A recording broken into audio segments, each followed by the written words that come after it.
questa esperienza meravigliosa che è scrivere un libro. Scrivere per essere poi letto, quindi con tutte le sfumature, no? Di chi poi legge un racconto, che poi è scritto sempre, diciamo, in maniera più o meno attenta, brillante, particolare, ricercata. Direi a questo punto intanto di ringraziare gli ospiti. So che ci sono ospiti che sono venuti anche da molto lontano, dall'altra parte del mondo, per visitare, insomma, a parte la famiglia, ma anche per assistere, secondo me, a un evento familiare, quelli che poi alla fine segnano, no? La vita delle persone.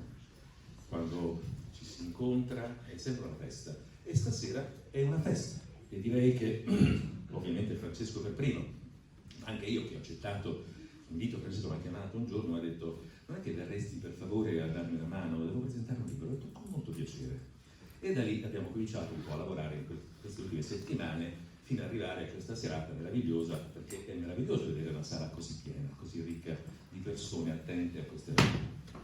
E a questo punto mi seguo, se voi permettete, inizio a fare una piccola chiacchierata con Francesco, perché in realtà la curiosità è venuta subito quando ho letto il libro, che mi è piaciuto molto, ma la cosa più carina è scoprire un po', non dico le carte del libro, perché quello lo farete voi leggendo il romanzo, ma quello che conta è indagare un po' in quella che è la fantasia dello scrittore, per vedere da vicino quali sono state, non so, le idee, i suggerimenti e anche le condivisioni, perché spesso chi scrive poi magari parla in famiglia, racconta qualche episodio, e sono tutte sfumature che poi fanno poi, diciamo, approdano sull'opera finita, che è questo libro, Luna di sangue, che potremo presentare questa sera.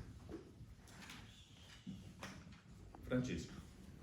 Salvatore, grazie della presentazione. Un caro saluto. Il saluto vi lascio adesso. Intanto salutati il pubblico che tu conosci tutti, per me sono quasi persone sconosciute, ma è un piacere che condivido con te.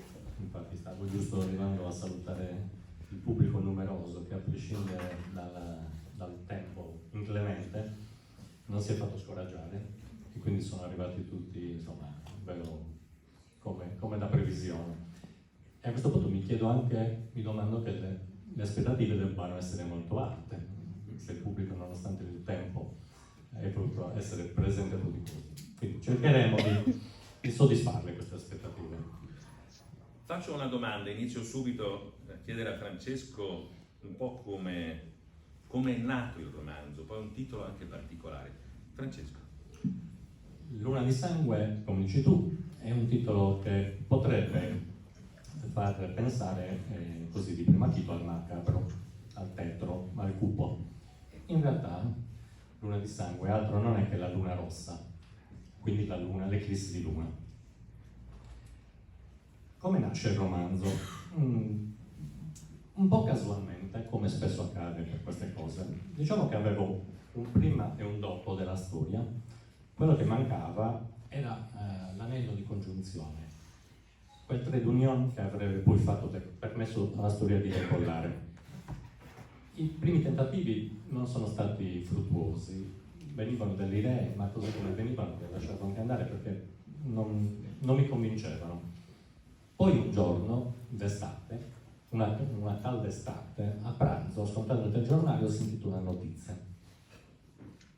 E lì ho avuto la ragionevole certezza che quella fosse l'anello mancato che tanto aspettavo. E così è stato effettivamente. Da lì poi, insomma, la storia è decollata letteralmente e adesso uno sviluppo anche decisamente scorrevole. Questo è l'aneddoto che mi piaceva raccontare perché è molto curioso e dimostra, se mai ce ne fosse bisogno, che certe cose accadono quasi per caso, senza programmazione, perché per quanto io cercassi invece precedentemente di cercare, non trovavo. Io dico che mai niente è per caso. Esatto, e in questo caso credo che la luna possa giocare un ruolo importante, ma poi magari lo vedremo con calma. Io leggendo il libro ho trovato delle figure molto interessanti, a parte i personaggi scelti da Francesco, entra in un rapporto, una relazione familiare intima, affascinante allo stesso tempo. E c'è un bambino di nome Leo, che in realtà è un preadolescente, che è pieno di vivacità, incredibile la sua energia, la sua capacità di guardare il mondo con gli occhi di chi deve scoprire in realtà tutto ciò che accade. E poi una nonna, altro personaggio straordinario del libro, che affianca questo carattere super come dire, innovatore del nipote, garantendo quasi la sua sopravvivenza in ogni dettaglio, come se volesse veramente diventare sua complice. Ma questo è un po' un primo rapporto all'interno del libro di due dei personaggi più importanti. Io approfitto, perché poi la cosa è nata del tutto casuale, quando Francesco mi ha presentato la sua famiglia e c'era Manuel. Cioè, dico, Manuel, quanti anni hai? 11 anni. Ok. Allora, siccome l'interprete del libro ne ha 12, ho chiesto un paio di settimane fa a Manuel se voleva darmi una mano. E lui mi ha detto di sì. Ho detto, va bene, facciamo allora una prova. Manuel, allora, si è messo veramente sotto, devo dire la verità, come si fanno le cose seriamente, e stasera mi dà una mano per leggere il personaggio di Leo. Manuel, te la senti? Dai, vieni qua. Ti faccio leggere.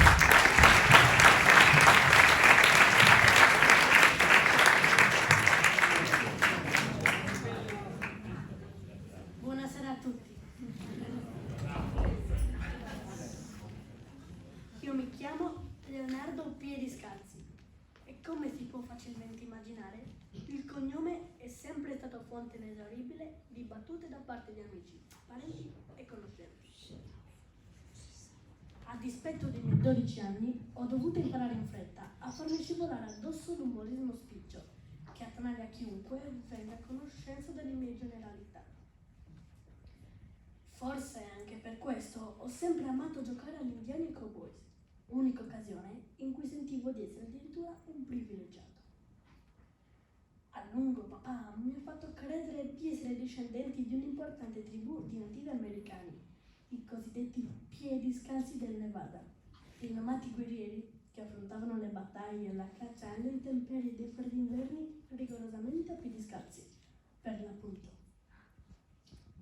Sulla genesi del mio nome circolano da sempre in famiglia due diverse teorie contrapposte.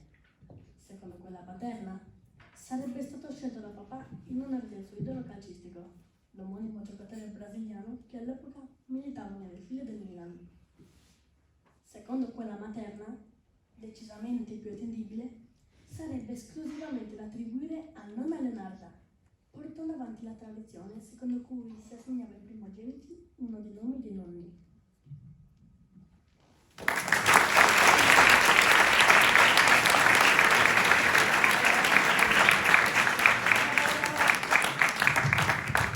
Aspetta un attimo, sono sorpreso.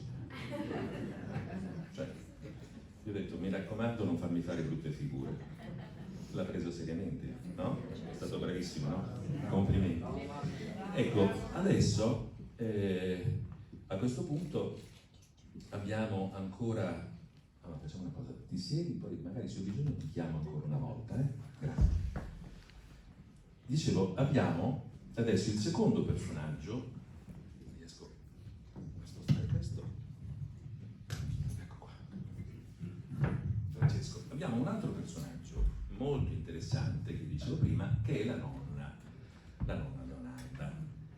La nonna Leonarda, che dicevo prima, è un po' un anello che congiunge, come sempre accade nelle famiglie, i rapporti e le relazioni. Anche in Sardegna la nonna ha le chiavi per aprire tutte le porte nelle relazioni, nelle dinamiche familiari. E anche in questo caso non è da meno nonna Leonarda. Francesco. Dici bene. Nonna Leonarda di fatto è la seconda voce narrante nel libro, che si alterna a quella del nipote Leo, come abbiamo già introdotto. È una donna di 70 anni, una arzilla signora di 70 anni che nonostante l'età mantiene intatta la la freschezza fisica, ma soprattutto mentale di anni passati. Ed è questa freschezza che probabilmente riesce a darle quel qualcosa in più nel rapporto con il nipote. Tanto è vero che loro due sono uniti da un rapporto di fortissima complicità, ai limiti dell'inverosimile, un po' la nonna che tutti i nipoti vorrebbero avere. E a questo punto, Salvatore, mi permetto di fare una piccola riflessione. Probabilmente in sala le nonne qui presenti, dopo aver sentito una presentazione di questa nonna supereroe, potrebbero magari farsi qualche domanda in proposito, o magari aumenta a dismisura la voglia di conoscere il personaggio, quindi di leggere quanto prima il libro, e perché no, capire qualche segreto magari da spendere nella quotidianità, nella loro quotidianità. Detto questo, nonna Leonarda è una persona molto avanti, quasi una visionaria, una nonna alternativa. Ha un rapporto, abbiamo detto, di fortissima complicità con il nipote, e questo rapporto va al di là del consueto canone nonna-nipote, e suscita addirittura le invidie dei ragazzini, degli amichetti, perché sono i primi a rendersi conto che Leo può vantare un rapporto che loro, per quanto bello, non raggiungeranno mai. Quindi questo, diciamo, dà l'idea del personaggio della potenza, un personaggio autorevole, e come dicevi tu, tutti in famiglia fanno riferimento a lei per andare a risolvere le svariate situazioni che poi la quotidianità ci presenta. Bene, a questo punto posso magari leggere un piccolo pezzetto della parte dedicata a nonna Leonarda che mi ha consigliato Francesco e che ho condiviso pienamente. Al telegiornale si ripetono i consigli degli esperti per fronteggiare l'ondata eccezionale di caldo. Bere molta acqua, mangiare leggero, specialmente frutta e verdura, evitare alcolici e l'esposizione al sole nelle ore centrali della giornata. Particolare attenzione per bambini e anziani, questi ultimi all'assalto dei centri commerciali per sfuggire alla canicola e godersi l'aria condizionata. Oltre le vicissitudini e le vizie del clima, c'è da registrare il passaggio dall'infanzia alla pubertà del mio nipotino Leo.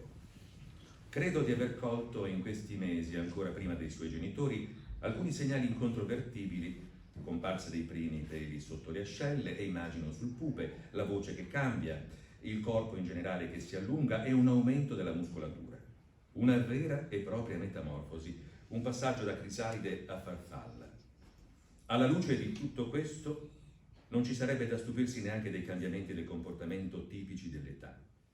Ma lo sguardo spento e l'assenza della sua gioviale luminosità dell'ultimo periodo non mi lasciano dormire sonni tranquilli. Ho pensato dapprima di affrontare con lui l'argomento senza girarci attorno, preferendo in un secondo momento non intervenire a gamba tesa e lasciarlo più tranquillo con la speranza che fosse lui stesso, a confidarsi con me. I fatti degli ultimi giorni hanno fatto precipitare la situazione. Forse anche per questo accolgo con gioia l'iniziativa di mia nuora Renata. Il pranzo in famiglia è l'occasione per essere tutti riuniti attorno alla tavola senza destare sospetti. Non sono sicura su cosa intenda fare, ma sarà una buona occasione per cercare di capire meglio. Preparo il mio proverbiale tiramisù e faccio incetta dei biscotti di pasta frolla che tanto successo riscuotono tanto nei ragazzi quanto negli adulti.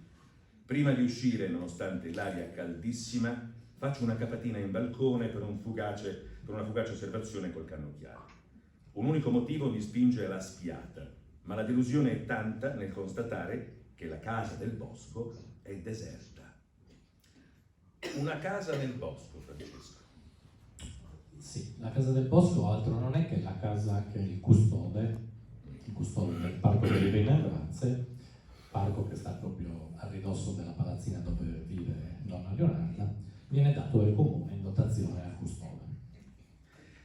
Ecco, a questo punto però prima abbiamo dato uno spaccato un po' della nonna come personaggio chiave, ma c'è ancora un aspetto secondo me interessante, che è quel rapporto non soltanto con la nonna, ma con i nonni. In realtà all'interno della famiglia si intrecciano anche le figure con il nonno. Però è un personaggio che viene osservato e ricorre spesso nel romanzo. Anche qui, in questo caso, Francesco? Sì, la centralità del ruolo del nonno e della nonna sono indiscutibili mentre la nonna è una delle cucinanti, il nonno semplicemente appare, diciamo, in maniera un po' anomala, e lasciamo sospeso in modo che il lettore possa capire dove sta l'anomalia. Ok, il rapporto con i nonni, quindi l'abbiamo visto prima, Leonardo che parla con la nonna. E Manuel, io so che c'è un pezzo dove il Leo parla anche con il nonno. Vuoi venire per favore? Io approfitto perché Manuel è stato molto attento e devo dire la verità, non ho esitato a chiedergli di fare almeno due pezzettini, giusto per rompere così. Ecco questo, ok, bravo.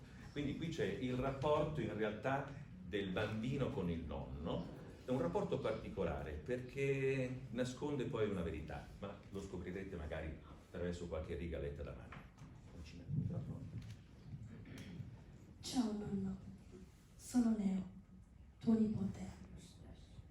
Non so se mi senti, ma penso di sì, visto che anche nonna Leonarda parla con te. Sai, da poco l'ho beccata che parlava da sola, mentre io dormivo sul divano. O meglio, facevo finta perché non volevo farmi scoprire. All'inizio mi sono anche un po' spaventato, perché non avevo mai visto qualcosa del genere. Poi è stata lei a dirmi che tu vuoi trovarla spesso e parlate tra di voi. Non so se te l'abbia riferito, ma avevo espresso il desiderio che venissi a trovare anche me. Ancora non è successo e non vorrei che si fosse dimenticata. Ora lo sai, quindi quando avrai voglia mi farebbe piacere ricevere una tua visita. Sai nonno, ultimamente mi sono successe un po' di cose strane. Non è stato facile perché ho promesso che non avrei parlato con nessuno, nemmeno con nonna, che è la mia super confidente.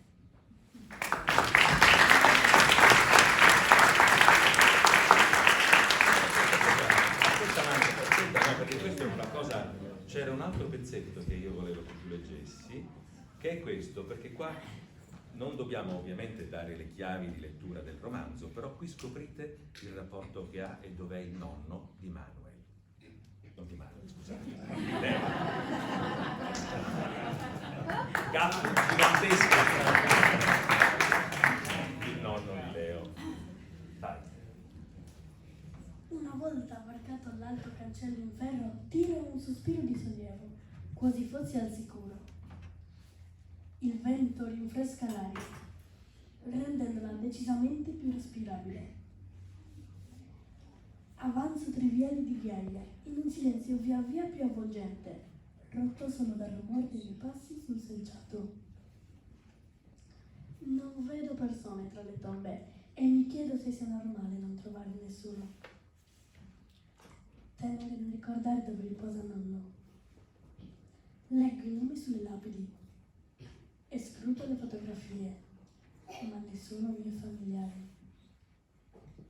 Nell'immensa distesa di loculi e tombe non ho un punto di riferimento preciso, ragion per cui inizio un vagabondaggio tra i defunti, affidandomi al caso.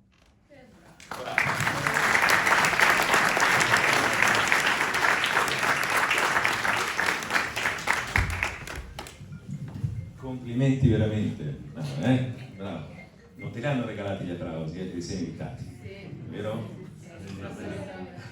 Allora, ecco, quindi viene fuori, come dire, anche il rapporto speciale che c'era anche con il nonno, perché lì comunque anche in questo caso il collante era sempre la nonna. Assolutamente, quindi questo non fa che confermare, diciamo, tutto quello che abbiamo detto dall'inizio della chiacchierata, e anche se diciamo, la scoperta può lasciare un po' così l'amaro in bocca, comunque quantomeno un po' di malinconia, poi ha il suo perché all'interno dell'intera narrazione, quindi sarà il lettore poi a capire tutti i vari dettagli e a comporre il quadro, perché poi di questo si tratta. Sì. Ok, quindi andiamo avanti ancora perché alla scoperta dei personaggi abbiamo accennato prima alla presenza di questo uomo un po' particolare, il custode del Parco delle Rimembranze. Uno sente la parola custode del Parco delle Rimembranze, poi parla di Luna di sangue, immagina un thriller. No, È una figura bellissima che adesso poi, come dire, possiamo vederla leggendo un piccolo pezzo, però è curioso come ognuno di noi nella sua vita, in particolare anche nelle fasi adolescenziali, si ispiri sempre a un personaggio che gli dà sicurezza e quasi mai coincide con i genitori, che rimangono un'ancora fondamentale. Però quell'attimo di ribellione che nell'adolescenza è classica in ognuno di noi, troviamo sempre qualcuno che diventa il nostro idolo, che può essere, dico, nel periodo del vecchio rock potrebbe essere anche un musicista, ma in questo caso è un personaggio ancora più affascinante perché è talmente ricco di elementi di una scoperta straordinaria, che è poi un po' la passione di Leo, che lascia veramente un segno fortissimo in quella che è l'identità dei personaggi, sia della nonna sia di lei. E leggerei a questo punto un pezzo dedicato proprio al custode. Colui che più di ogni altro nel quartiere si è guadagnato la scena è senza ombra di dubbio il signor Romeo Petruzzi. L'aura di fitto mistero contribuisce a inspessire la figura di questo personaggio che sembra uscito dalla fantasia di un romanziere. Quando ci portavano al parco non capitava mai di incrociarlo né di vederlo, nemmeno da lontano. Ogni qualvolta io e mio fratellino eravamo intenti a fare qualcosa sopra le righe, ci veniva prospettato un incontro ravvicinato col temutissimo custode, con inimmaginabili conseguenze. La sola idea che potesse vietarci di entrare al parco bastava da sola a riportarci sulla buona strada. Così per anni abbiamo vissuto nel timore di incappare nell'uomo la cui autorità, ai nostri occhi, era pari o persino superiore a quella dei genitori. Feci la sua conoscenza quando mia nonna, alcuni anni addietro, mi portò a casa sua. All'epoca non potevo nemmeno immaginare che il custode, che tanto timore riverenziale mi incuteva, sarebbe entrato nella mia vita lasciandovi un segno indelebile. L'uomo era certamente un gran divulgatore, ma l'aspetto curioso era il suo linguaggio. La terminologia che utilizzava faceva gran ricorso a espressioni desuete o particolarmente raffinate. L'iniziale difficoltà ad adattarmi a un lessico di altri tempi veniva compensata dalla sua abilità oratoria. Ma c'era anche un qualcosa di sfuggente in quel signore, dagli occhi grigi e dalla voce imperturbabile. E ogni volta che il suo sguardo si poggiava su di me, avvertivo la profondità di quegli occhi e un brivido corrermi lungo la schiena. Non parlai mai alla nonna di questo. Francesco, un personaggio intrigante. Sì, un personaggio intrigante. Dici bene, credo che tu dica esattamente quello che era mia intenzione andare a disegnare. È un uomo misterioso, avvolto proprio da un'aura di mistero che contagia indistintamente adulti e bambini. E anche in questo caso il custode, all'interno delle dinamiche che si svolgono tra il parco, gli amichetti, la nonna, le famiglie, in qualche modo è un ulteriore anello di congiunzione di cui si parlava già prima, per quanto riguarda la genesi proprio della storia. È un personaggio enigmatico, un personaggio che affascina, okay? Quindi abbiamo detto soprattutto i bambini, e la conoscenza che la nonna e il nipote fanno, rispettivamente prima e dopo di quest'uomo, potrebbe far pensare a un incontro frutto del caso. In realtà io credo che non sia stato un caso, ma anche qui la Luna probabilmente ha messo lo zampino. Personalmente a me piace pensare che la Luna nella vita reale abbia un ruolo preponderante, quindi insomma quasi fosse già un disegno. Quindi la Luna mette lo zampino e fa succedere magari delle cose, poi ognuno ha il proprio rapporto con la stella, con la Luna, e ognuno mette a dare le proprie conseguenze. Un po' come quando si incontrano persone speciali e si fa fatica quasi a crederci. E nella vita di ognuno di noi è vero, ci sono sempre delle persone speciali, quello che dicevo prima, che rimangono intramontabili per sempre. E ogni qualvolta che incontriamo questa persona, avendo la fortuna di poterla rincontrare, ritorna in mente il trascorso e quindi ci ricordiamo chi eravamo e quali sono le ricchezze che ci sono state regalate. Questo credo che sia in ognuno di voi, in ognuno di noi, una delle grandi ricchezze dell'uomo, avere i ricordi che ci aiutano a crescere, quei ricordi che alla fine i nonni sono poi forse i primi testimoni, quelli che ci raccontano le storie di com'erano, di come hanno vissuto e che rimangono forse lì, veramente scolpiti nella memoria. Io personalmente ho avuto una nonna che è vissuta fino ai 100 anni e ricordo i suoi racconti e ho avuto la fortuna, per la mia curiosità di voler sentire la sua voce, avevo 20 anni, registravo la sua voce con i nastrini, con le cassette. Questo materiale che io conservo ancora con grande interesse, grande gelosia personale, è una ricchezza impressionante. Qualche anno fa andai alla discoteca di Stato e ho scoperto che le fonti orali sono oggetto di uno studio straordinario nel nostro paese. Quindi i ricordi anche orali, la possibilità di registrare una voce di una persona importante e speciale per noi è sempre una ricchezza, così come guardare una fotografia. E allora un libro che racconta una storia dove qualcuno si identifica, si ritrova in quei racconti, in quelle parole che sono poi contenute anche in questo meraviglioso romanzo, credo che siano poi una chiave per guardare un attimo verso l'interno del nostro trascorso e rivivere in qualche modo un'esperienza straordinaria dei ricordi. Manuel, vieni un attimo, perché secondo me io me l'aspettavo ma non sapevo che fosse. Allora, devi dire adesso al pubblico com'è stato. Mi sono divertito molto, è stata la prima volta che leggevo in pubblico, però devo ammettere che ho letto un bel libro. Pubblicità. Devo confessarvi che non è semplice dare ad un bambino di 11 anni l'input di mettersi a leggere seriamente un libro. Non è un libro per bambini, è un romanzo scritto certo da papà, però è un libro per grandi probabilmente, nonostante la lettura di questo libro e la scrittura di Francesco siano assolutamente leggerissime. Ha una penna meravigliosa, Francesco. Complimenti, un applauso.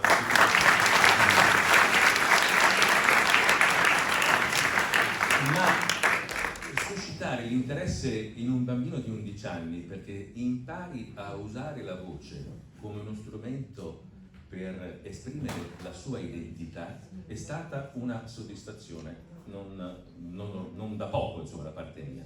Quindi ringrazio Manuel e adesso poi tanto dopo ti saluto bene dopo,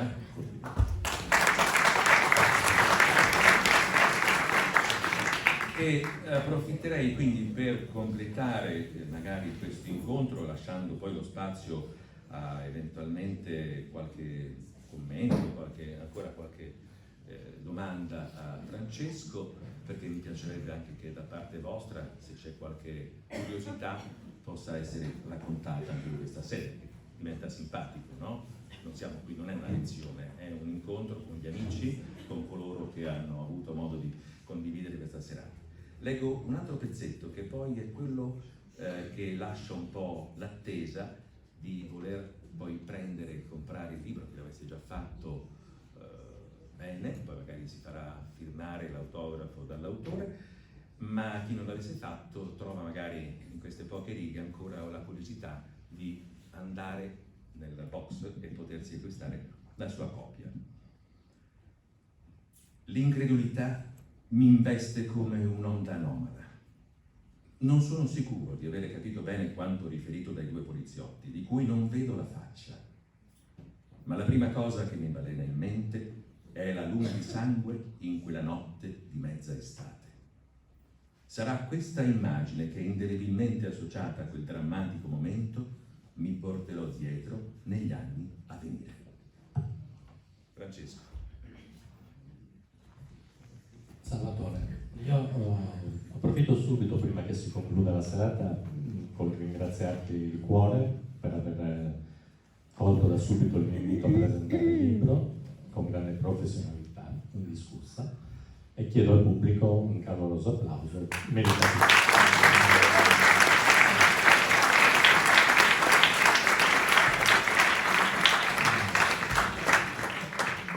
La partecipazione così aperta del pubblico lascia spazio, se qualcuno non ha troppi timori per parlare in pubblico, di fare qualche, volete magari chiedere qualcosa, un dettaglio all'autore, no perché ce l'avete qua, no peraltro, perché poi magari chiamarlo dopo non è carino, invece qui in sala può essere più interessante. C'è qualche domanda? Qualche curiosità? No, perfetto, lo sapevo. Pensate che... Sì, perché dovete sapere che la seconda paura dell'uomo è quella di parlare in pubblico. La prima paura è quella di morire, la seconda paura è quella di parlare in pubblico. Ma è normale perché nessuno, voglio dire, pensa mai di parlare in pubblico, però ci sono dei momenti, ecco perché poi quando ho visto Manuel che accettava e ha avuto anche il pezzo serio, cioè non si è emozionato un filo, è rimasto perfetto, ha superato una paura in effetti, perché non ha avuto nessuna remora a venire qua davanti a tutti voi a leggere in pubblico. Queste credo che siano delle occasioni molto rare, che poi rimarranno ovviamente nei suoi ricordi, ma in particolare nei ricordi di Francesco, che ha avuto la soddisfazione di vedere suo figlio che leggeva alcune pagine del suo libro. Un applauso ancora.